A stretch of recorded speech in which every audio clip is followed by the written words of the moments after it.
From the land of 10,000 lakes and just as many heartaches, welcome to the 301 Show. We're here to celebrate, commiserate, and maybe, just maybe, see a Minnesota team win it all. Whether you're dreaming of a Vikings Super Bowl, reliving the glory days of the Twins, or still recovering from the Timberwolves roller coaster, we've got you covered. This is the 301 Show, where the North remembers and the passion never fades.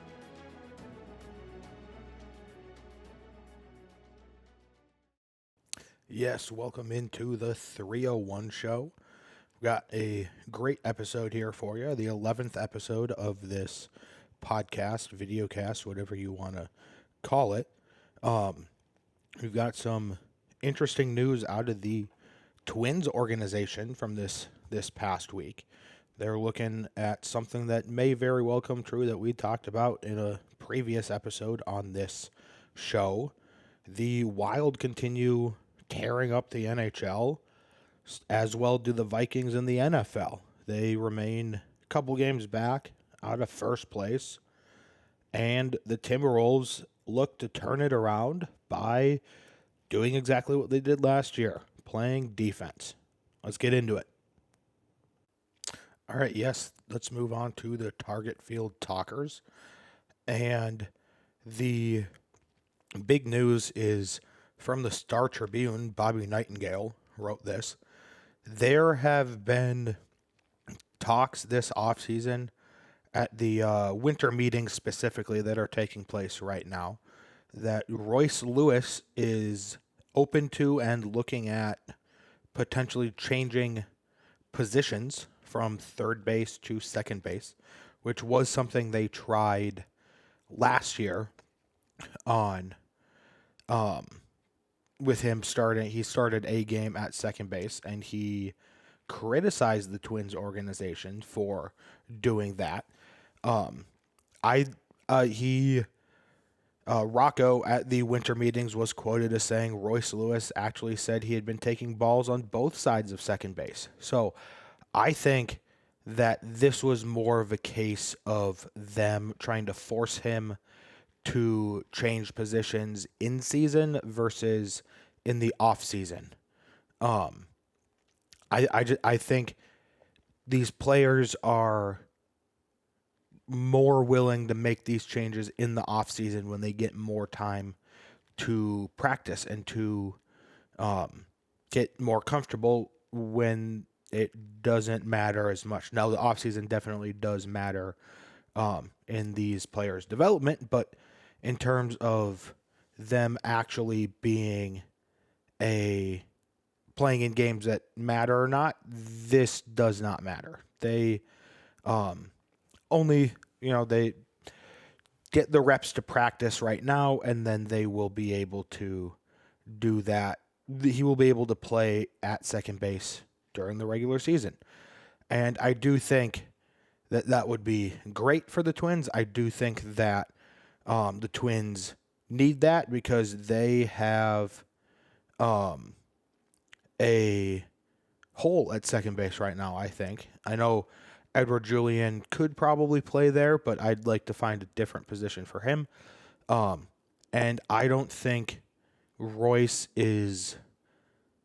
I don't think he's a good enough fielder to play at third base. I think second base would be perfect for him. I mean, look at past Twins second basemen that have started on the other side of the infield, like Brian Dozier and a Jorge Polanco. They both started.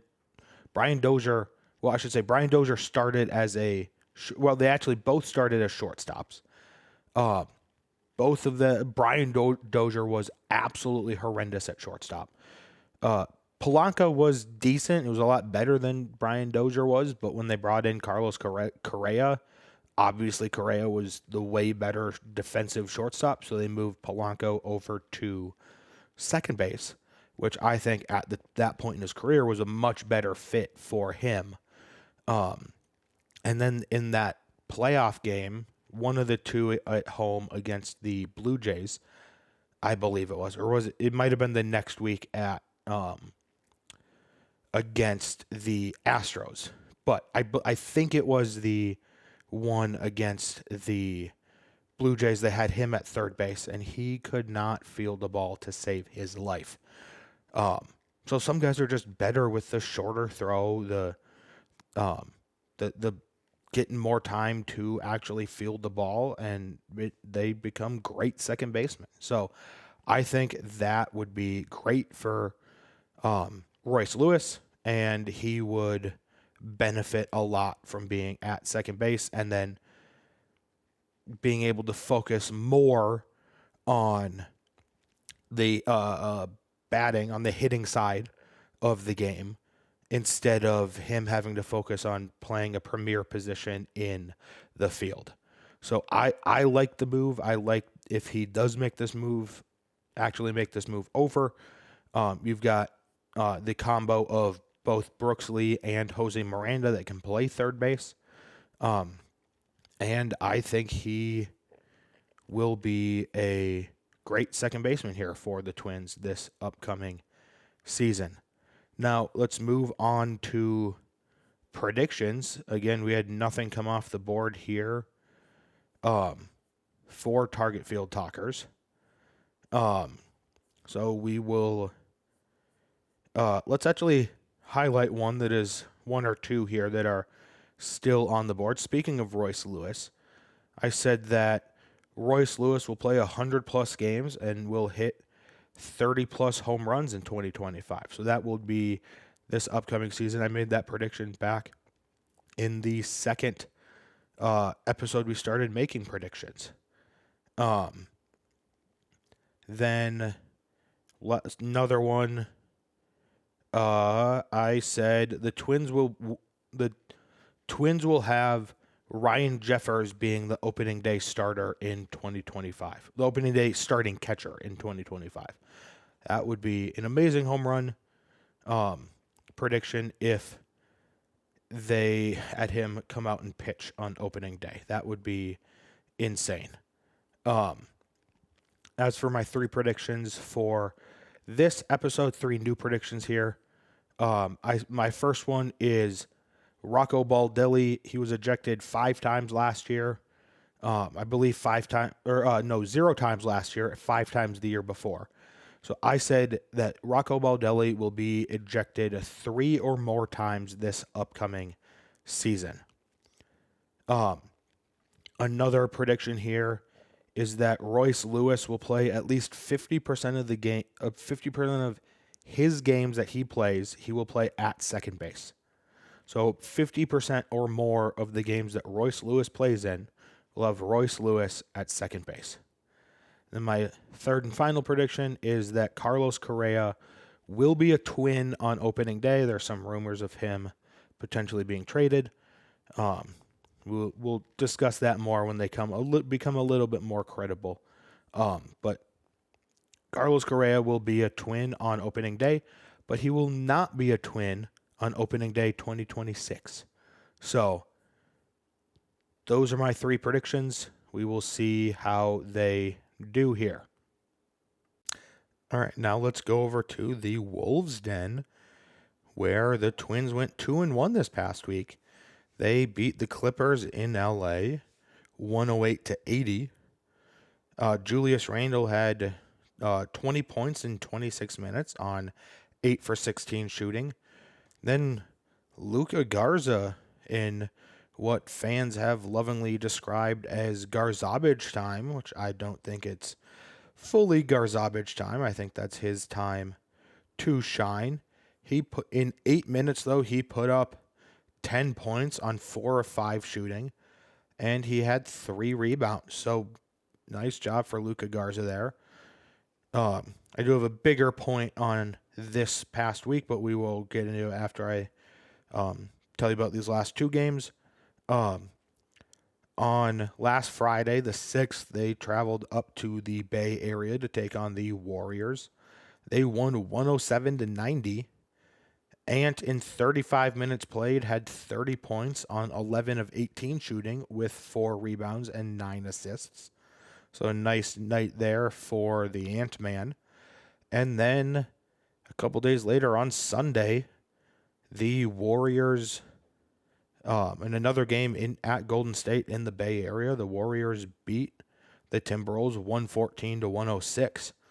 That game against the Warriors was the first time since November 27th, so in a couple weeks, that they had allowed more than 92 points. They allowed 92 in a game against, let's see if I can find it here. They allowed 92 in against the Clippers when they had the back-to-back games against the two LA teams. So they won that game 93 to 92. The game before that, they allowed 115 points.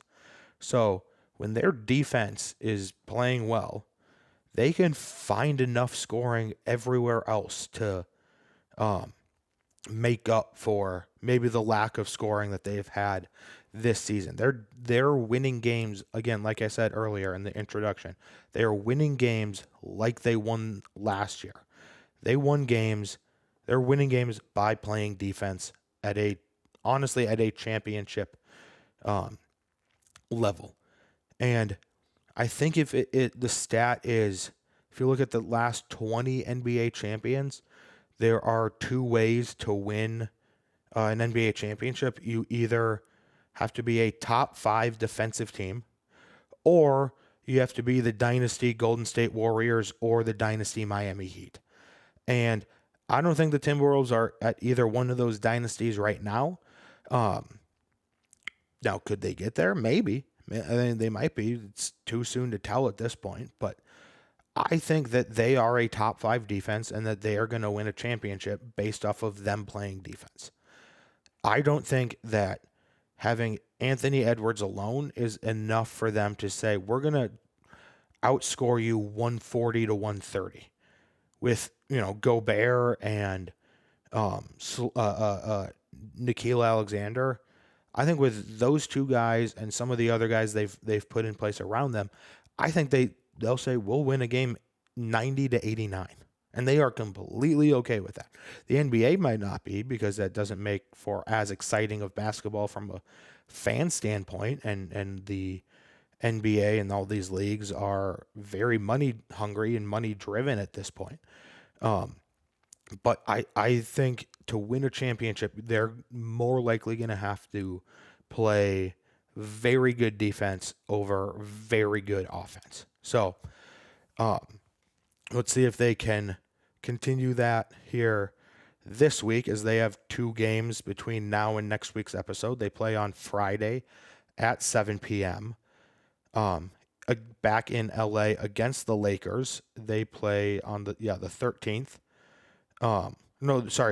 They're back home hosting the Lakers on Friday at 7 p.m. And then on Sunday the 15th, they play at San Antonio at 6 p.m. So another matchup against Wemby, the Frenchman. We'll see which tall Frenchman comes out on top of that matchup there. As for the team rankings, through 23 games, the Wolves are 12-11. They are half a game back in Denver and LA. Denver in their division, they are 3rd in the Northwest Division. Then they are half a game back of the Lakers in the conference. They are 9th in the Western Conference. Points for per game, they're sitting at 20th in the NBA at 110.5 points for per game. Field goal percentage, they are sitting at 46.5% shooting rate, which is tied for 12th. From 3, they are tied for 10th at 37.5. Free throw percentage, they are 9th with a 79.3. Rebounds per game is 42.3, which is 24th in the entire NBA.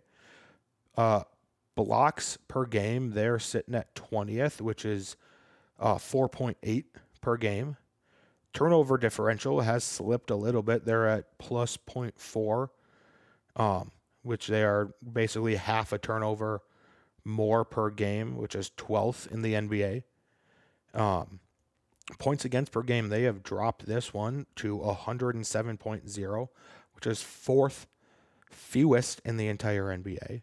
Field goal percentage against is 45.9%, which is tied for 9th fewest, ninth lowest in the NBA. 3-point field goal percentage against is 34%, which is fourth lowest in the NBA. And then rebounds against per game is 42.3, which is seventh lowest in the NBA. And finally, blocks against per game is 4.7, which is tied for 10th in the entire NBA. So I do think that they are getting a lot better here. Defensively, it took a while for them to get the chemistry, like I was saying at the beginning of the year. Now we can just hope and pray that the offense catches up to the defense now, which, again, sometimes it just takes a while for both sides of the ball to catch up to each other. So this predictions for the Wolves' Den, I had one come off the board, and it was correct. I said the Wolves will not make it out of the group play, pool play, whatever it's called, in the NBA Cup, the in-season tournament, which they did not. So that brings my worst segment here up a little bit. That is I'm now 3 for 16, which is good for 19%. Hoping to increase that percentage here this week. I've got 3 doozies here. So first one is that Anthony Edwards will drop more points than LeBron on their matchup on Friday. So Anthony Edwards will have more points than LeBron. Second prediction is that Tim Conley will return to the Wolves in 2025-26. He is their president of basketball operations, I think. He's the one that makes the decisions. Can't remember if he has the GM title or if he is the president of basketball operations, but he is the one that is making all the signings and trades and everything. So I think he will be back, and this is kind of a parlay because for him to be back, it basically means that A-Rod and Mark Lowry will be the full owners of the Twins. My final prediction for this episode 11, is that Naz Reid will drop a 30-plus point game before the All-Star break. So that is my 3 predictions. Anthony Edwards over LeBron, Tim Conley coming back, and Naz Reid dropping 30-plus points in a game before the All-Star break. All right, now let's get into the Nordic Report. This past week, Kirk Cousins returned to Minnesota to a barrage of boos. He was 23 of 37 for 344 passing yards, but he had 2 interceptions and no touchdowns in his return. The Vikings increased their winning streak to 6 games with a 42-21 win. I just want to touch on Kirk getting booed. I know some fans were confused by that, but this man was brought in 2017 on the first fully guaranteed contract, and he was paid to be the guy, the final piece to bring the Vikings to a Super Bowl. He won 1 playoff game in 6 years as a Viking. And yes, Kirk, I believe that with the right team around him, Kirk would have been good enough to go to the Super Bowl. But on the flip side, he is not good enough to overcome a $30 to $40 million cap hit that he is taking up every single year. And the Falcons are very much finding that out in real time. I would much rather have Sam Darnold at $10 million and spread the rest of what we would have paid Kirk around to Van Ginkel and Cashman and Grenard. We would not have been able to sign all of those players this past offseason if Kirk had re-signed for $40 to $45 million like he did in Atlanta. So I also think 1 playoff win in 6 years, and people are like, oh, well, it's because the defense wasn't that good. And of course it went down. It got worse as Kirk's tenure here went on. But they were able to they were not able to sign anybody on the defense because of his contract. He is still taking up I think it was 12 to 15% of the team's salary cap in his time here. Like in my mind, there's only one quarterback in this league that is good enough to overcome a cap hit that high. And he's won back-to-back Super Bowls. That is Patrick Mahomes. In my mind, Patrick Mahomes is the only quarterback that is good enough to overcome a cap hit where they're taking up about 20 or 12 to 15% of the team's salary cap. Like, Dak getting $60 million is insane. T-Law, Jordan Love getting $55 million a year is insane. Like, and I understand too, the salary cap is going to go up every single year. But these quarterback contracts are getting completely out of hand. And I'd rather stick with the Sam Darnold at $10 million for 1 year and roll the dice on Kevin O'Connell being able to coach him up and actually be able to win games with a guy that was written off. Like, this was a third overall pick that last year was a bust. He was a bust up until last year, up until 6 months, not even 6 months ago. He was a bust in August.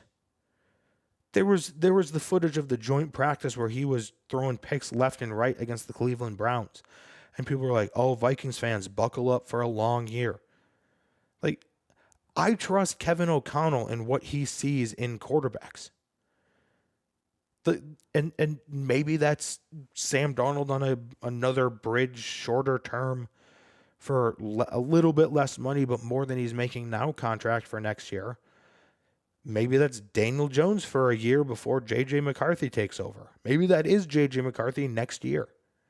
But I trust Kevin O'Connell in whatever decision he wants, whatever decision he ends up making for that quarterback position.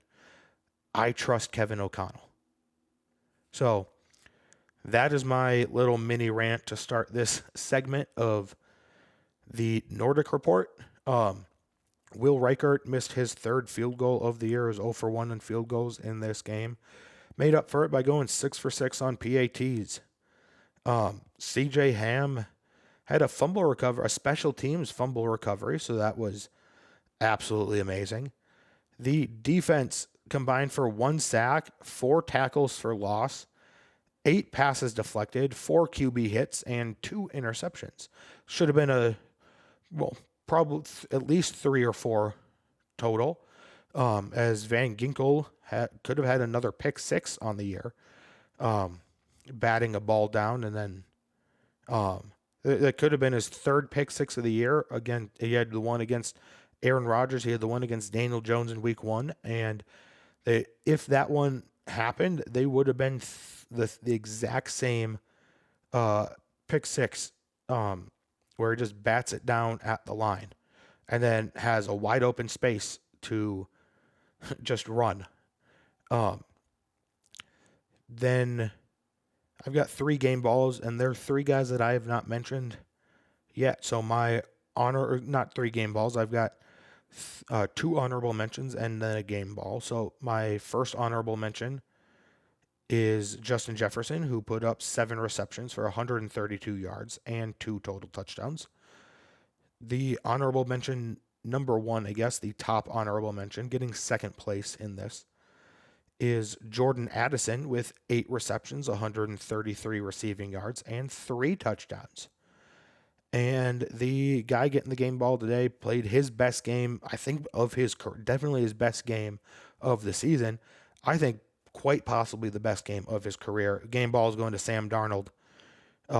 22 of 28, 347 passing yards, 5 passing touchdowns, all 5 of them to Jordan Addison and Justin Jefferson. He had an 84.2 QBR and 157.9 passer rating. So it was absolutely amazing with that game against the old Vikings quarterback. As for the look ahead, they play the Bears this week in week 15. They play the Bears at 7 p.m. on Monday night, the 16th. Bears are 4-9. Vikings did beat them earlier this year in overtime in Chicago, 30-27. They are wearing their Vikings are wearing their winter whiteout, winter warrior whiteout jersey. So the fans and in the stands will all be wearing white too to that game at US Bank Stadium. The Vikings' all-time record against the Bears is 67 wins, 57 losses, and 2 ties. In the last 10 matchups dating back to 2019, they are 7-3 in the last 10 against the Bears. So it should be a good matchup here on Monday night. Hopefully Sam Darnold will be better than Kirk Cousins was on Monday night before he finally got his first win. As for the team rankings, the Vikings are up to 11-2 on the year. They are second in the NFC North. They have the 5th seed in the NFC. As for their offense, they are sitting at 351.4 yards per game on the offense. That is 11th in the National Football League. Points per game is 26.1, which is 9th. Third down conversion rate, they are converting 40.9% of the time, which is 10th in the NFL. It has 61 conversions on 149 attempts on third down. On fourth down, they are still 5 for 8, which is tied for 14th, and that is a 62.5 conversion rate. The defense, 17th in the league in yards per game with 337.8. Points allowed per game is 18.5, which is 6th fewest. Third down, other teams are converting at a 36.3% rate. That is 62 out of 167 attempts. So the Vikings actually have one fewer third down conversion than their defense is giving up. But the defense has 22 more third down attempts. That is good for 15th in the entire NFL. Fourth down, teams have gone for it on fourth down 29 times against this Vikings defense. They have only converted 9 times. That is a conversion rate of 34.6%. The special teams field goal unit is 25 of 29 for 86.2%. The long is still Will Reichert's 58-yarder against the Houston Texans. And extra points, they are 36 of 37 for a 97.3%. As for the predictions, I did have a couple come off the board here for the Nordic Report. As I get this one pulled up here, I had 2 come off the board. Start with the bat. I said Harrison Smith will get an interception. He did not. And then I said the Vikings will win by 8 or more points, and they definitely won by more than 8 points. So that is 1 for 2. So now overall on the Nordic Report, I am 8 for 20 for a 40% rate. My 3 predictions for this upcoming week is that Justin Jefferson scores at least 1 touchdown against the Chicago Bears. After going a month and a half, 2 months without a touchdown, he scored 2 against the Atlanta Falcons. I think he continues that streak. I think we're in a new streak of him scoring touchdowns now. Second prediction here is Caleb Williams gets sacked 4 or more times and or gets intercepted 2 or more times against the Vikings on Monday night. My last prediction, hopefully these 2 predictions will coincide, this last prediction and the one I just had about the interceptions, said that Harrison Smith will get an interception against the Chicago Bears. I'm going right back to that well. I think Harry the Hitman is going to have a good game here against the Chicago Bears, and hopefully he'll get 1, and it'll be 1 of 2 against Caleb Williams, and both of those will be correct here. But either way, I think all that said, I do think the Vikings are going to beat the Bears here on Monday night. All right, in the last segment of this episode, we will go to the Rinkside Rundown and talk about the Wild a little bit here. This past week, they had 3 games. They did go 2-1, just like the Timberwolves did. Um, they played on Friday, the 6th, in Anaheim. It was a late game here in Minnesota. That was I believe a 9 p.m. Central Time game. Oh, definitely worth staying up for, as the Wild trounced the Ducks 5-1. Both Marco Rossi and Kirill Kaprizov had 1 goal and 2 assists. Marco did that in 17:46. Kirill did that in 20:49. Then Matt Boldy put up 2 goals and 1 assist on 3 shots in 17:17. And Gustafsson played well in net once again, looking for his true run at the Vezina Trophy this year. He stopped 26 of 27 shots. And again, they won 5-1. Then they played the next day in LA, so didn't travel too far, but were playing back-to-back nights. And they lost 4-1. Fleury stopped 30 of 32 shots, so the Kings scored 2 empty netters at the end of the game. They scored 1 empty netter and make it 3-1, and then Trenin scored a goal. Jakob Trenin scored for the Wild. He was the only goal of the game for the Wild, but then the Kings got that goal right back with another empty net goal, so they scored 2 empty netters on Saturday in LA against the Wild. Then they had a couple days off, and then they played Tuesday night, the 10th, their first time in Utah. They won 5-4 in a shootout. Marcus Johansson, Kirill Kaprizov, Marat Kostadinov, and Marco Rossi all had goals in regulation, and then in the shootout, Matthew Boldy was the only one that scored for either team, and he luckily scored for the Wild. And Gustafsson did not look super good that game. He only stopped 21 shots, 21 out of 25 total shots. But again, he's been playing so well as of late that he's going to have a bad game every once in a while.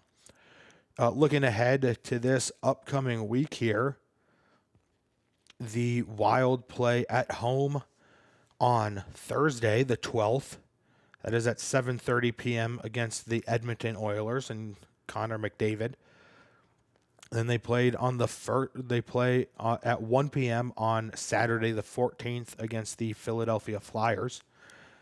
And then they play the next day on Sunday at 5 p.m. against the Vegas Golden Knights, the Stanley Cup champion from a couple years ago.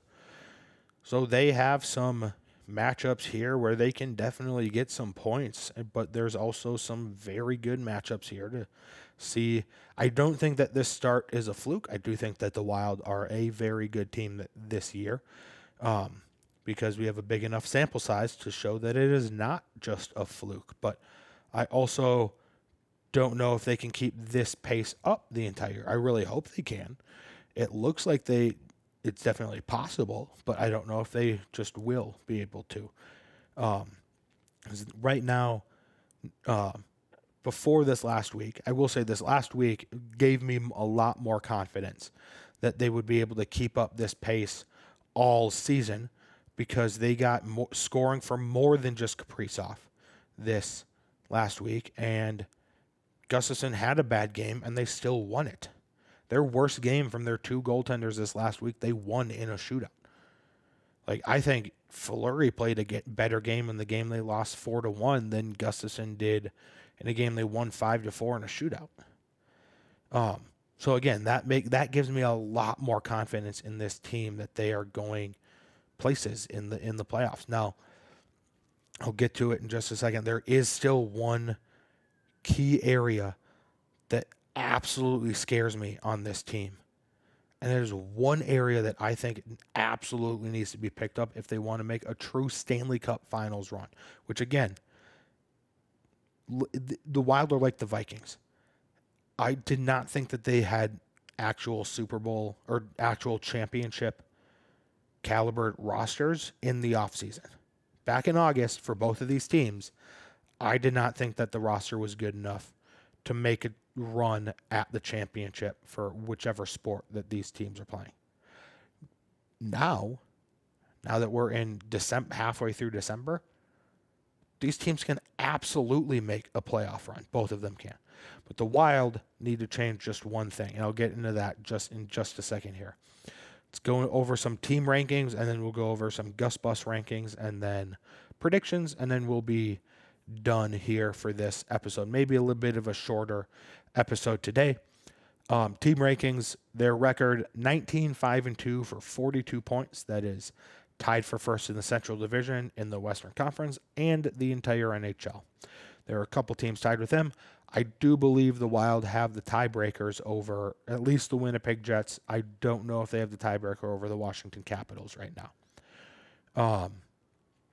So they are, in terms of tiebreakers, they are either first or second. But points-wise, they are tied for second, or tied for first right now, just with straight points. Goals for per game, they are 12th in the entire NHL with 3.21. Goals against per game, they're sitting at a 2.93, which is number 1 in the entire NHL. They have 2 shutouts on the year, which is tied for 8th.